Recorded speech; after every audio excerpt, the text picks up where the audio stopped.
యానం ప్రజలందరికీ Jai Bhim.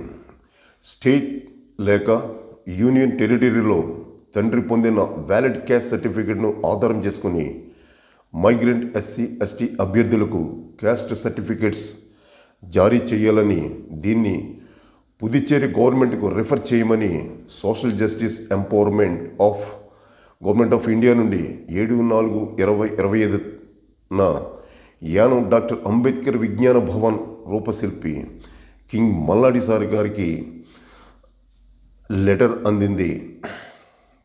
Caste certificate కోసం ఎన్నో అవరోధాలకు విసిగి నలిగిన ఎస్సీ ఎస్టీ మైగ్రెంట్స్ అప్లికెంట్స్కు కింగ్ మల్లాడి సార్ విశేష కృషితో ఉపశమనం పొందారు.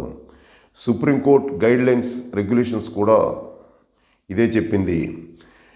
ఇతర స్టాట్యూటరీ లా సపోర్ట్ ఏమీ లేకపోయినా తండ్రి కులంనే డిటర్మినేటివ్ ఫ్యాక్టర్గా ఆధారం చేసుకుని క్యాస్ట్ సర్టిఫికేట్స్ జారీ చేయాలని, తల్లి కులంకు సంబంధం లేదని తెలిపారు.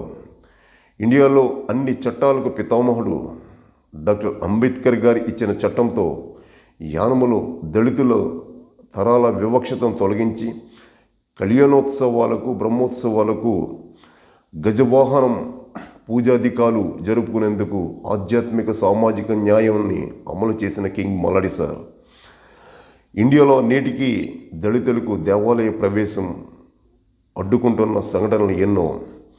25 సంవత్సరాల క్రితమే ఈ సాంఘిక దురాచారాన్ని రద్దు చేసి ఘనత కింగ్ మల్లాడి సార్దే.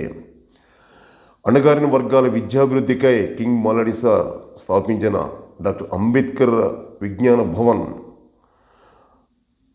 యానం పర్యాటకుడు, మాజీ ఎమ్మెల్యే కోర్టు భవనంగా చేయాలనుకున్న ప్రయత్నాలు దళితులకు అందరికీ తెలుసు.